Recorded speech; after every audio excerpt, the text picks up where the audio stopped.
I've been thinking a lot about this recently, and I feel like I'm not the only one. Life just feels genuinely more competitive nowadays than ever, even compared to just 5 or 10 years ago.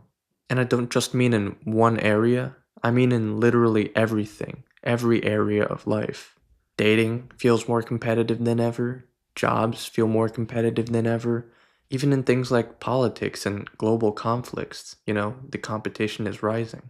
It's almost like the entire world just shifted into this state of hyper competition mode. And the unfortunate truth is that if you're not keeping up, you're getting left behind. There's no other alternative to it. And the weird part is that people will gaslight you about this too.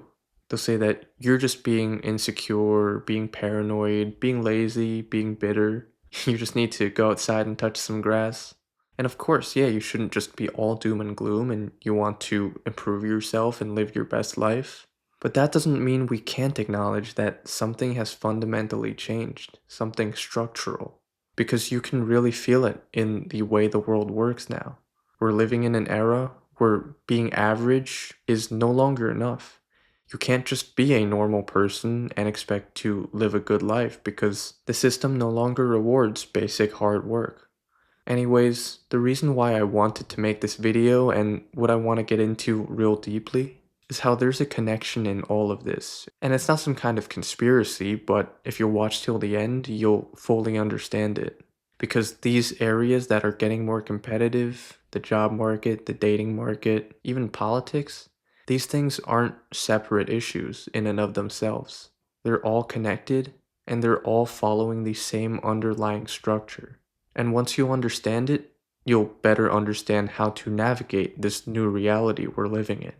Because we've basically entered a world that's very high stakes, low trust, and winner takes all essentially. Everyone's optimizing, everyone's competing harder, everyone's hoarding resources, everyone's playing dirty in some way. And when that's the default, again, it's either adapt and get ahead or get left behind. I'll start off with dating because I think this one is the most obvious and intuitive, especially if you're a young guy around my age. If you're just the average guy, you'll already know that it's become nearly impossible. Even if you've done your best to try to improve yourself in all different areas, in your fitness, in your finances, in your social life, sometimes you try your best and it's still tough, and that's because there are structural issues. Not everything is necessarily a case of, oh, you just need to try harder. For example, dating used to be much more localized. Your options were basically school, work, friends, church, your local community. Now, the dating pool is basically the entire internet, and you're competing with everyone around the globe. And what happens when women have infinite options? They become pickier. It's not their fault, it's only natural. They start treating us as products, as window shopping, and are constantly comparing us to the top 1%. And because dating apps are visual in nature, you're largely being judged on superficial qualities like your looks and your height. And if you don't meet the eye in zero point 0.5 seconds, you just get swiped away like that, as if you're nothing. And even if you're a genuinely decent guy, you have a normal income, you're in reasonable shape, you're emotionally available, you're not some kind of psycho, you actually want something real, you still might lose this game, and that's what I know a lot of guys are going through. Not because it's your fault, like some people would like to say, or how some women like to gaslight people into thinking, oh, men just gotta step up. In a lot of situations, that's not the case. We've already tried our best. It's because that now, us as men, are competing against other guys who don't even exist in our real world environment. Instead of being compared to guys in our local neighborhood, we're literally being compared to thousands and thousands of the most attractive profiles from all across the state, all across the country, and all across the globe in some cases. So it's no wonder why standards have gotten inflated to an unreasonable level, and why dating as a guy in 2026 kind of feels like that meme, that jester meme. The unfortunate reality is that the dating market, just like the job market, which I'll talk about in just a bit, has become completely globalized. Might even call it the globalist agenda if you know what I'm talking about there. And that's made everything harder for everyone. Aside from the top 1% who basically have everything, and then in the bottom 80% are left fighting for scraps. Just like how wealth inequality is becoming worse than ever, so is, with dating. And in this world, if you're average, you're invisible. It's not something I want to be true, it's not something you'd want to be true. It's just a reality, and it's time to accept it and adapt to it. If you're the absolute cream of the crop, top 0.1%, you're playing the game on easy mode, on creative mode. If you're above average, you're at least in the competition. And if you're average, or dare I even say below, unfortunately, you become invisible. Now, the job market actually works in kind of the same way. Just as dating apps made human connection globalized and hyper competitive, the internet did the same thing to work and jobs. Because back then, jobs were also a regional or even local thing. You competed with people in your city, in your state at most. You applied to your job in person, spoke to another human being. You could actually stand out by being a competent person who showed up on time and was trustworthy. And you could be guaranteed job stability, benefits, and eventually the ability to save up for retirement. But now, again, thanks to the internet and global connectedness, you're competing with the entire country at best and the entire world at worst. What's currently going on is what I like to call the three-front war on the job market that has made everything more competitive. Mass immigration, outsourcing, and AI, all happening at the same time. With mass immigration, I mean, a lot of woke people don't like when I say it, but you have a huge supply of new labor coming in, of people who are willing to work for lower wages, so wages for everyone get undercut, and as a result, a lot of basic jobs are becoming more competitive than they ever used to be. Then with outsourcing, a lot of jobs get shipped overseas because people in third world countries can do the same work for lower pay, obviously due to currency differences and cost of living differences. And with AI, you already know the deal. And it's not just factory jobs anymore. It's white collar work, creative work, literally everything. Possibly millions, hundreds of millions of jobs could be replaced in the coming years. So ultimately, after all of that, it's no wonder why job applications practically feel like this. You send 100 applications, you maybe hear back from 3. One of them eventually ghosts you, one of them you make it to the interview but they reject you, and maybe you get lucky and one of them offers you the position. $17 an hour in California, no benefits. I'm really grateful that I don't have to go through the whole job finding process again as I once did, because what I'm hearing from other people going through it right now is really dystopian almost. And again, no need to let people gaslight you into thinking that you're just lazy or that people en masse just got lazier. Of course, it's important to take some level of personal responsibility, but again, that doesn't mean you can't acknowledge that the system has fundamentally changed and gotten more and more competitive due to globalization. And one thing I find really interesting and kind of ironic is how even the way that jobs are marketed now sound kind of like dating. Employers want a high value candidate with a huge list of credentials, just like women want a guy who fit their height requirement, fit their income requirement, fit their looks requirement, check all the boxes, don't give them any icks. Both employers and most women are simply pickier than ever because they have more and more options all across the globe. One quick side note, too, related to this, is a little bit dark. It's that the more competitive life becomes, the more that good moral qualities like honesty, for example, become a disadvantage. In dating, honest guys get overlooked.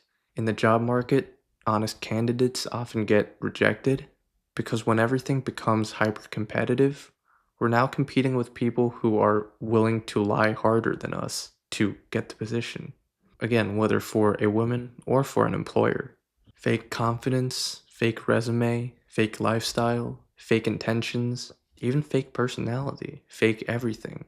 That's why it almost feels like reality is plastic nowadays. Because the incentives nowadays just reward performance, not truth. We live in a world where almost in every area, you can succeed and you can get ahead simply by being a better liar. Better marketing, better branding, better manipulation. Everything has become superficial about what looks good, not what is good. Style over substance, essentially. And even beyond just dating and jobs, don't you also feel that the psyche of our country itself feels more competitive and hostile now than ever before? Because you're not crazy if you do. Politics, for example, it used to be just something that people might argue here and there about every 4 years, and then we'd just move on. But now in 2026, you see how crazy and fanatical people are? Now it's like politics have become people's identity. Even I've fallen into that trap before. And in a lot of cases, it's more partisan than ideological, too. It's not about what you believe, it's about which side you choose. You're either on Team Red or Team Blue, and if you're not fully aligned with one tribe or the other, you're considered an enemy. Me, for example, I personally try not to let myself be defined by one side or another, and so I end up having some beliefs that might be considered liberal and other beliefs that are largely considered conservative. But the left wingers get angry and triggered over some of the right wing ideas that I express. And even the right wingers sometimes, even though I generally find them to be a bit more tolerant and accepting, some of them also are upset at me for not being right wing enough on some issues. That's just my experience, but of course it's not just me. You can feel the tension rising all over the country. Just look at what's going on. People are more polarized than ever. Friendships get ruined over opinions. And oftentimes people just hate each other on sight because they assume what you believe. Or better to say, they assume what kind of person you are based on your political beliefs. And what's crazy is that now, people on both sides feel like they're fighting for survival, that the other side is an existential threat to their way of life. People feel like if the other side wins, then their entire future is cooked. And it's only a natural consequence, of course, that everything turns into a competition for control. Competition over speech, competition over narratives, competition over institutions, competition over what truth really is, with all the misinformation going around, especially. And that's why everything feels unstable, because the country itself feels like it's divided into two realities. A perfect example recently is the incident with the woman and the ICE officer in Minnesota. Literally half the country believes that she was totally innocent and that the ICE officer was completely in the wrong and that he's some kind of horrible, despicable person, while half the country believes a completely different narrative about how she, you know, ran her car into the guy and he was just acting out of self-defense. Now, if you'd like to know, I personally lean more towards the second explanation, having seen the video. But that's beyond the point here. The fact that in 2026, two people can watch the same exact video and come to completely different conclusions just shows that there's fundamentally something wrong. There's some kind of rift, some kind of schism in the fabric of space-time or something like that. Because reality itself can't even be agreed upon now. And the craziest part yet is that this isn't even just limited to, domestic politics and what's going on in our country. Even global politics, geopolitics is entering competition mode again. I mean, it always has been, but at least more overtly than in the past few decades. The whole facade about cooperation and international law. Now it's just openly about who gets all the resources, who controls the trade routes. Massive worldwide competition for influence, energy, infrastructure, land, strategic positioning, alliances. And that's why tensions are rising everywhere. The world is going back to old school power politics. Empires, sphere of influence, cold wars, proxy wars, even that word that starts with a G that I don't want to say. And the whole rules-based order is kind of just a meme now. Everyone knows that it's crumbling right in front of our eyes. America, for example, is leaning right back into old school imperialism. Regime change in Venezuela, regime change in Iran possibly, $1.5 trillion military budget, annexing Greenland. NATO could potentially be split up because of that. The point is that everything is looking like it's becoming a great power competition all over again.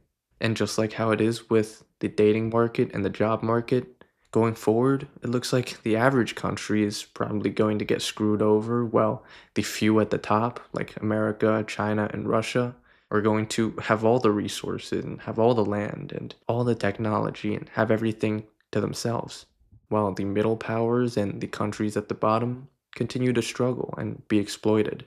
Competition is becoming ruthless because a lot of the rules just don't exist anymore. They don't apply anymore.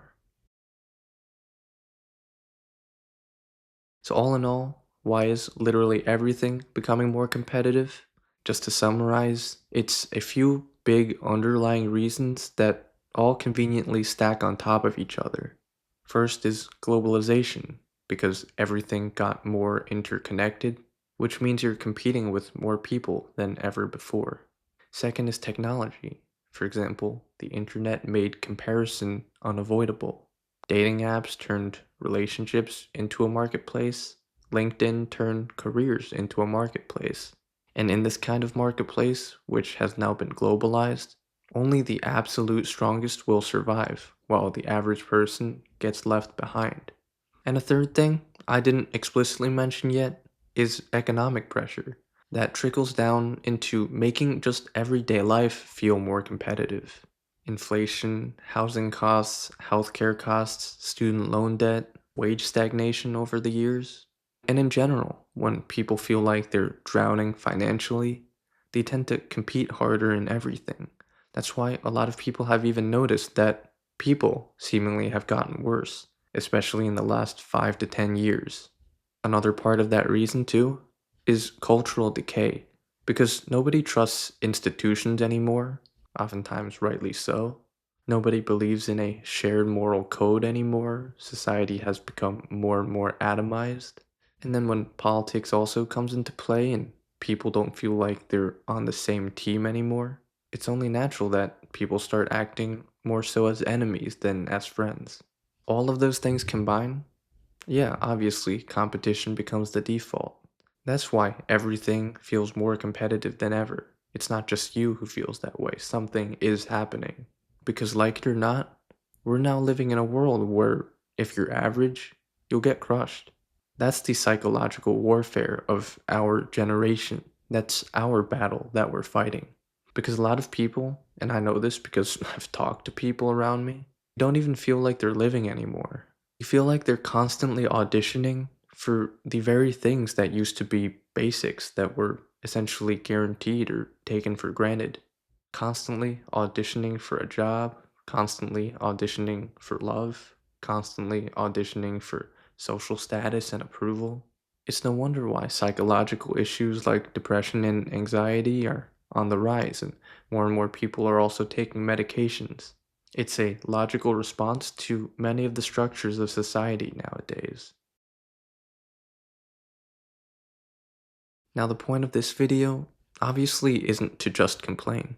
Yes, the world is more competitive nowadays than ever, that's the reality. But the move is not to become bitter, not to become nihilistic and give up, not to become a doomer. In fact, it's kind of inspiring in a way that since nowadays you can't just get by on being average, it really forces you to become the absolute best maximized version of yourself. And there's glory in that, really. It's something to fight for, it's something to work towards, it's something that drives us forward in a productive way.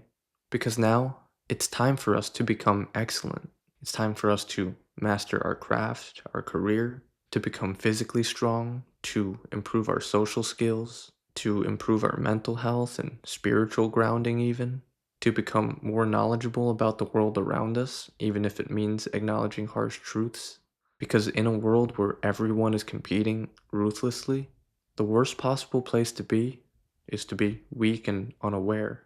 Because you will get exploited in that case, you will get manipulated by those who want to get ahead. You will get disrespected, you will get priced out of the system, not because you deserve it or because you're lazy or because you're a bad person, but because that's just the harsh reality of the world we live in. And even though none of us would like for that to be the case, and hopefully we can somehow achieve a better level of humanity in the future, this is how things are in the present day, and I'd rather tell the truth than lie to you, like many people are. Because understanding the truth is the only way to not be crushed by reality. I and many people have learned this from personal experience. You know, the classic story of I did everything nice, I was a kind person to everyone, I just worked hard, and life still broke me. But that doesn't mean it's over. That doesn't mean you're doomed. It just again means that you have to play the power game. You have to build your strength, you have to build your intelligence, you have to build your leverage in every area that's possible. Build your independence even so that you don't have to be reliant on anyone else. But also at the same time, it's important to have some kind of moral or religious grounding so as to not let the competitiveness of the world turn you into a bad person, because that can be tempting at times. And that's what they want, the people and the forces that are creating a lot of evil in this world. Whatever you want to call it. We all know there's something out there, and that something, they want us bitter, they want us angry, they want us atomized, they want us weak, they want us distracted, and we can't let them win. And if you refuse that, you've already won half the battle. So all I have to say now is that whatever you're going through right now, even I'm going through something very tough, keep moving forward and keep fighting because there's always honor in that. As always, thank you so much for watching, especially if you've gotten to the end. Respect for having an attention span. And of course, thank you so much to everyone who supports the channel on Patreon and channel memberships. I really couldn't do this without you. I'll show you guys on the screen like I always do. If you'd like access to a ton of bonus content and support the channel at the same time, and have your name in the credits, feel free to join us over on Patreon and channel memberships, where we have growing communities on both.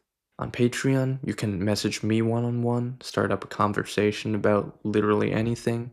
You'll also be added to our private group chat, where you can talk with other people about really interesting things, and I hop in there from time to time too. And of course, hours of bonus content, including some Patreon exclusive videos that you can't find anywhere else. So all of that for literally less than the price of a cup of coffee nowadays, definitely worth it. Or if you don't want to go through the hassle of getting on a completely different platform, we've got YouTube memberships right here. As a channel member, you'll have access to the entire archive of videos, including a lot of previous videos that were either a bit more personal or in-depth or political that I decided to make private at some point. But as a channel member, you'll always have access to those videos, as well as videos in the future that I might end up making private.